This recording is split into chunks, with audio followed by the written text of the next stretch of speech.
Roughly an hour earlier, a tourist visiting from New Zealand, who had been exploring the region and hiking along one of its most remote and scenic trails, stumbled upon something tragic near a secluded waterfall deep in the wilderness. The traveler had discovered a woman lying in the rugged terrain. Authorities explained that, although the formal identification process was still underway, based on the location and the circumstances, they believed it was very likely that the woman was Janelle. Janelle Patton came into the world on June 30, 1972, in the bustling city of Sydney, Australia. After completing high school, Janelle enrolled in university with the ambitious goal of studying medicine, hoping to one day make a difference in people's lives. However, after a year of intense coursework and long hours, she came to a difficult decision. Medicine wasn't where her heart truly was. She made the choice to leave her studies behind and focus instead on building a career in a different field. She soon found work at a bank, and her natural charisma and strong work ethic quickly helped her rise through the ranks. For several years, Janelle worked diligently, immersing herself in the corporate world and chasing professional success. Yet, as time went on, she began to feel the pressures of life in a large city. In October 1999, at 27 years old, she made a bold and life-changing decision. She packed her belongings and relocated to Norfolk Island, a remote, picturesque island known for its serene beauty and small, close-knit community.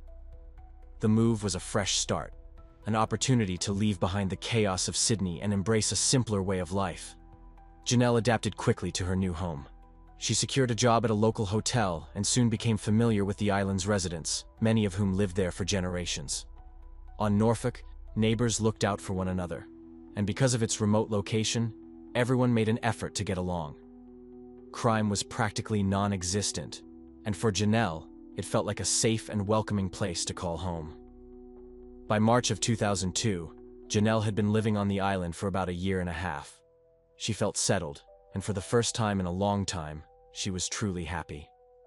Around that time, her parents decided to visit her for the first time since her move, and Janelle was thrilled to share her new life with them. On March 30th, they arrived, and Janelle spent the day showing them around, visiting scenic lookouts, introducing them to friendly locals, and giving them a taste of the island's peaceful atmosphere. Because Janelle's small cottage didn't have enough space to accommodate her parents, she booked them a room at a local hotel. The plan was simple. She would work her morning shift the next day and then meet up with them afterward for more sightseeing. The following morning, March 31st, Janelle finished work around 11 a.m. But noon came and went, and Janelle never arrived. At first, her parents weren't alarmed. They assumed she might have been delayed or decided to take a longer route on her walk. They even left her a note on her cottage door before going for their own stroll, expecting her to be there when they returned. Yet by 2:30 p.m., when they got back, the note was still untouched, and there was no sign of their daughter. Concern began to grow. They called Janelle's phone several times, but she didn't answer. Hoping it was just a simple miscommunication, they went to her cottage, only to find the door unlocked. On Norfolk, unlocked doors were the norm. Serious crime was so rare that most residents never felt the need to secure their homes. Inside, nothing seemed out of place, and her car was still parked outside. While they were there, one of Janelle's friends stopped by, and upon learning that she hadn't been seen all day, suggested they check her usual walking route. The three of them drove along the path, scanning the area for any sign of her, but it quickly became clear that she wasn't there. Worried, her parents returned to their hotel and informed the manager, who immediately began making calls to locals around the island, hoping someone had spotted her. Unfortunately, nobody had seen Janelle since the morning. Hours passed, and by 8 p.m., her parents decided it was time to call the police and officially report her missing. At the police station, they described the day's events in detail, explaining how their daughter had been unreachable for hours, which was completely out of character. As they were giving their statement, officers shared devastating news. About an hour earlier, a tourist from New Zealand hiking near a remote waterfall had discovered a woman, and authorities believed it was likely Janelle. The scene was immediately secured, and the case was handed over to medical examiners. Although police did not publicly release specifics at that moment, it quickly became clear they were dealing with something far more serious than an accident. The shocking discovery rocked the Norfolk Island community to its core. This was a place where crime barely existed, and where neighbors trusted each other completely. In fact, there hadn't been a single homicide recorded on the island since 1893, more than a century earlier. Forensic experts working on Janelle's case soon uncovered an unusual and potentially crucial clue. Under microscopic examination, they discovered tiny fragments of green and white paint on her body. These particles were not limited to just one area. They were also embedded in the fibers of her clothing, and even caught in strands of her hair. Investigators believed this paint did not come from the natural environment, but was instead likely linked to whoever was responsible for her death. It was possible that the particles came from contact with a vehicle, a tool, or even clothing belonging to the person who harmed her. One theory was that they might have been transferred during the transportation or placement of her body, suggesting that a painted surface, possibly from a car or equipment, had come into contact with her. While this paint sample gave them something tangible to investigate, the case soon encountered another obstacle. On the day of the crime, around 3:30 p.m., Norfolk Island experienced a sudden and intense rainstorm. It lasted only a short while, but was powerful enough to change the course of the investigation. That brief downpour may have washed away critical evidence, footprints, tire impressions, and even trace biological materials that could have helped establish exactly what had happened and where. In an unusual way, however, the rain also helped investigators establish part of the timeline. When the body was discovered, it was wrapped in a black plastic sheet, and rainwater had collected in shallow puddles on top of it. That meant she had likely been deceased and left there for at least 3 hours before her discovery, which shifted the investigative window to late morning. While forensic experts worked to gather and preserve every clue possible, detectives focused on retracing Janelle's final movements. They learned that after finishing her morning shift, Janelle had stopped briefly at a local store before returning home. Around that same time, her landlord reported seeing her leaving for her routine walk, something she did almost every day to enjoy the island's fresh air and scenic views. The last confirmed sighting came from a witness who lived near the end of Janelle's walking path. She reported seeing Janelle standing next to a white car, speaking with the driver. The witness thought she noticed 2 people inside the vehicle, though she admitted there might have been only one. Her view was partially obstructed. Just minutes later, 2 more witnesses who lived near that same road reported hearing a sound that stood out. One described it as what could have been a child crying in the distance. Another man reported hearing what sounded like a scream, but when he stepped outside to investigate, the noise had stopped, and the area appeared quiet again. From these accounts, police concluded that whatever happened to Janelle likely occurred around 11:45 a.m., barely half an hour after she had finished her shift. With this timeline, investigators hoped to narrow down potential suspects. The black plastic sheet used to cover Janelle's body was sent to specialized forensic laboratories on the mainland for advanced testing. Weeks later, the results arrived, bringing both promise and frustration. Analysts had recovered 10 different fingerprints from the sheet, but each one was only partially preserved and slightly smeared, making immediate identification difficult. Even so, detectives decided to pursue every lead. The next step was ambitious. Police asked every person on the island between the ages of 15 and 70 to voluntarily provide fingerprints and DNA samples for comparison. After weeks of comparisons, none of them matched those recovered from the plastic sheet. With no matches from physical evidence, investigators shifted their attention to Janelle's personal life. Her diary became a central piece of evidence. It contained thoughtful, sometimes deeply personal reflections about her life on Norfolk Island, her friendships, challenges, and even conflicts with certain individuals. In one entry, Janelle described tension with a woman who had initially helped her find temporary housing when she first moved to the island. The arrangement had ended quickly, apparently due to disagreements, and their relationship never fully recovered. Interestingly, police also learned about a man connected to that same woman.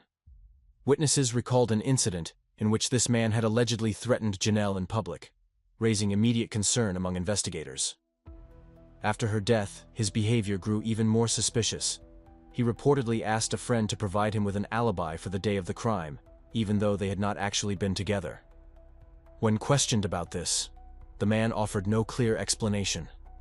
an even more complicated detail emerged from Janelle's diary. The same man was reportedly involved in a secret relationship with the woman who had once helped Janelle with housing, despite the fact that she was married and had children. Detectives also focused on a man Janelle had been dating for 9 months. He was fully cooperative with the investigation, willingly giving fingerprints and DNA, and there was no evidence linking him to the crime. At one point, police even considered the unlikely possibility that Janelle's own parents could have been involved, given that her death occurred just 1 day after their arrival on the island. That theory was quickly dismissed. There was no evidence whatsoever to support it, and their cooperation was complete and unquestionable. Despite months of effort, countless interviews, and extensive forensic testing, the investigation stalled. Every promising lead seemed to dissolve upon closer inspection, leaving detectives increasingly frustrated. Norfolk Island, usually known for its quiet and peaceful lifestyle, now found itself holding on to an unsettling mystery, one that would remain unsolved for some time to come. 2 years after Janelle's tragic death, the case, which had long seemed to have gone cold, was reopened by determined investigators who were unwilling to let the mystery fade into silence. This time, they took a fresh approach. Instead of focusing solely on interviews and island gossip, detectives decided to go back to one of their earliest and most extensive sources of evidence: the fingerprint samples collected from both locals and tourists during the initial investigation. For months after Janelle's death, hundreds of island residents and visitors had voluntarily provided fingerprints. But in the early 2000s, forensic technology was not as advanced as it is today, and many prints had been stored on paper cards, making them difficult to process quickly or accurately. Now, with more experienced personnel assigned to the cold case, the team decided to manually re-examine every single print, one by one, determined not to overlook anything. This new review didn't just include those original volunteers. The team also brought in fingerprint records from suspects in other recent criminal cases on the island, widening the pool of possibilities. It was tedious work, requiring weeks of slow, methodical comparisons. Every print had to be carefully examined under magnification. Each unique ridge and pattern cross-checked against evidence taken from the black plastic tarp that had once been wrapped around Janelle's body. Then, at long last, a breakthrough came. The forensic unit contacted lead investigators with the call they had been waiting for. 2 of the smeared fingerprints from the tarp matched those of a man named Glenn McNeil. McNeil, 26 at the time of Janelle's murder, was not a stranger to local law enforcement. Just days after her death, he had been briefly questioned in connection with a home invasion on the island. At the time, there had not been enough evidence to arrest him, but his fingerprints had been taken and stored in the case file. Now, those prints placed him directly at the scene where Janelle's body had been found. Further investigation into McNeil's life revealed even more troubling details. In 2002, he had been driving a white Honda, which was eerily similar to the vehicle a witness claimed to have seen near Janelle shortly before her death. Even more suspicious, McNeil had left Norfolk Island not long after the incident.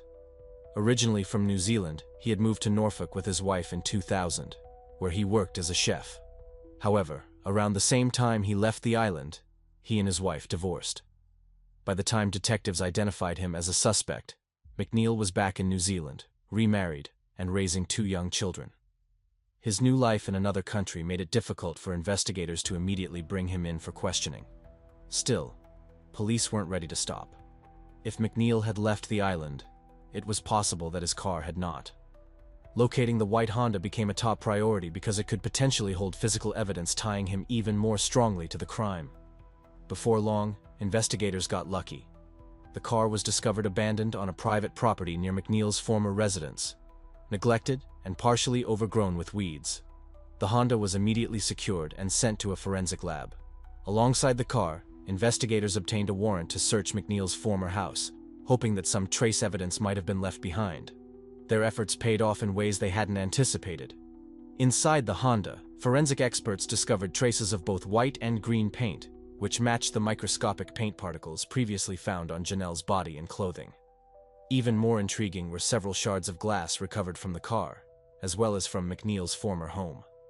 Specialists were called in to examine them, and their findings were chilling. The glass shards from the car, the house, and the ones embedded in Janelle's clothing and hair were identical in composition and manufacturing date. In fact, one shard even contained a partial engraving that revealed the name of a specific wine, confirming that all 3 sets of shards had originated from the same bottle. But the most significant discovery came from the trunk of the Honda. There, forensic technicians found several human hairs and what appeared to be biological traces. Unfortunately, these samples were old and degraded, making it impossible for the local lab to extract DNA. Not willing to give up, detectives sent the hair samples to a specialized laboratory in the United States, which had the most advanced forensic technology available at the time. The wait was agonizing. The first lab contacted was overloaded with cases, and months passed without progress. Eventually, one of the lead detectives personally flew to the US to deliver the samples to another laboratory, ensuring they would be handled quickly and carefully. Finally, in early 2006, almost 4 years after Janelle's death, the results came in. With this overwhelming collection of evidence, fingerprint matches, paint transfers, identical glass shards, and Janelle's own hair in McNeil's trunk, police were finally able to secure an arrest warrant. They traveled to New Zealand to take McNeil into custody. During his first interrogation, detectives were shocked when McNeil began to talk almost immediately. Instead of denying involvement, he admitted to causing Janelle's death, but his story raised even more questions. McNeil claimed that on the morning of the murder, he had been smoking and driving around aimlessly. At some point, he said, he bent down to grab a pack of cigarettes and lost control of the vehicle, hitting something in the road. When he stepped out to look, he claimed, he discovered he had struck a person. Panicking, he said, he loaded the injured woman into his trunk and drove home. He alleged that she had been making noises from the trunk, implying she had survived the initial impact. Detectives were immediately skeptical. His version of events did not align with any of the forensic evidence. Medical examiners had long since ruled out the idea that Janelle's injuries were caused by a vehicle accident. There were injuries inconsistent with being hit by a car, including distinct bruising on her wrist and cuts from broken glass. Additionally, parts of her clothing had been disturbed in a way that suggested a direct confrontation, not a roadside accident. And perhaps most damning, forensic investigators found no traces of blood or injury-related evidence in McNeil's trunk, something that would have been present if his story had been true. When confronted with these inconsistencies, McNeil refused to change his story. He stuck to his version despite detectives pointing out the evidence that contradicted him at every turn. The case proceeded to trial in the summer of 2006 and was held on Norfolk Island itself, a rare and emotionally charged event for such a small community. The jury was selected from local residents. At the opening hearing, McNeil dramatically claimed he had nothing to do with her murder, even going so far as to say he didn't remember ever confessing to the police in the first place. During the trial, McNeil tried to explain his inconsistent statements by blaming what he claimed were severe mental health issues. According to him, these supposed problems had caused memory lapses, including the one where he confessed to police shortly after his arrest. However, when pressed for medical documentation or psychiatric evaluations to back up these claims, none were provided. But by the time the trial began, detectives had uncovered something unexpected, something that could have complicated their entire case. They had learned that the defense team was preparing to focus on one piece of evidence that seemed, at least on the surface, to cast doubt on McNeil's sole involvement. Traces of female DNA were found on Janelle's body. This DNA wasn't just present on her clothing, it was also found underneath her fingernails. For investigators, this raised a disturbing possibility, that Janelle may have scratched a woman during a struggle before she died.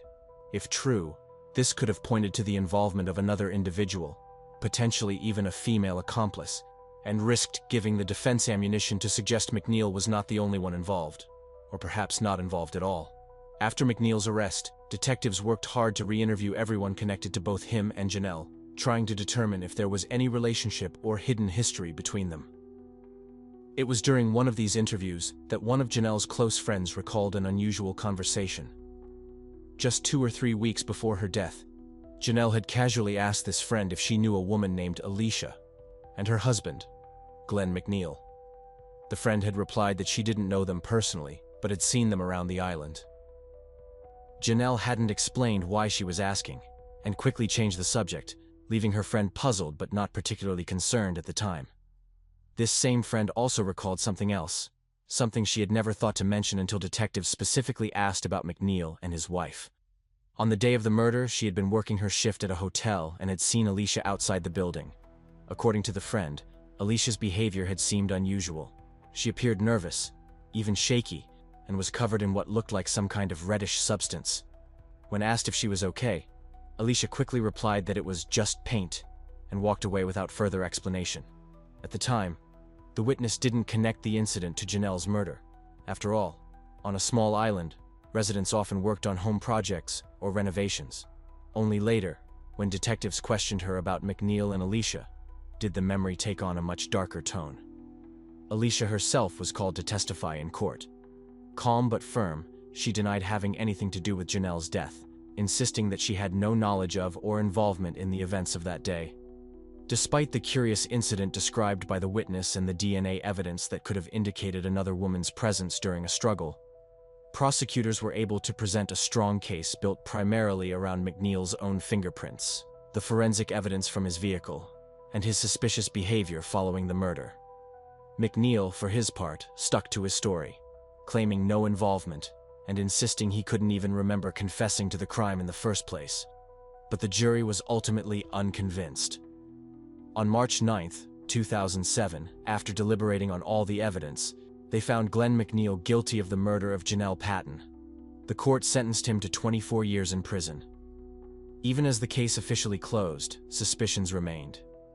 Based on the nature of Janelle's injuries and various witness statements, many people believed McNeil had not acted alone. Perhaps someone else, maybe even the mysterious woman whose DNA had been found, had played a role. Years after his conviction, McNeil unexpectedly changed his story yet again. In a shocking twist, he now claimed to know who had actually killed Janelle. According to this new version, the crime had not been his doing at all, but rather the work of a drug dealer from whom he regularly bought illicit substances. McNeil alleged that on the morning of Janelle's murder, he had been at home when this dealer and his wife suddenly showed up. The dealer, McNeil claimed, announced that there was a body in his trunk and threatened both McNeil and his then-wife with harm if they didn't cooperate. Terrified, McNeil said, he complied, moving the body into his own car, wrapping it in a tarp, and transporting it to the waterfall area for disposal. He even claimed that he wore medical gloves during the process to avoid leaving evidence behind. To seasoned detectives, this story fell apart almost immediately. One major issue was the fingerprint evidence.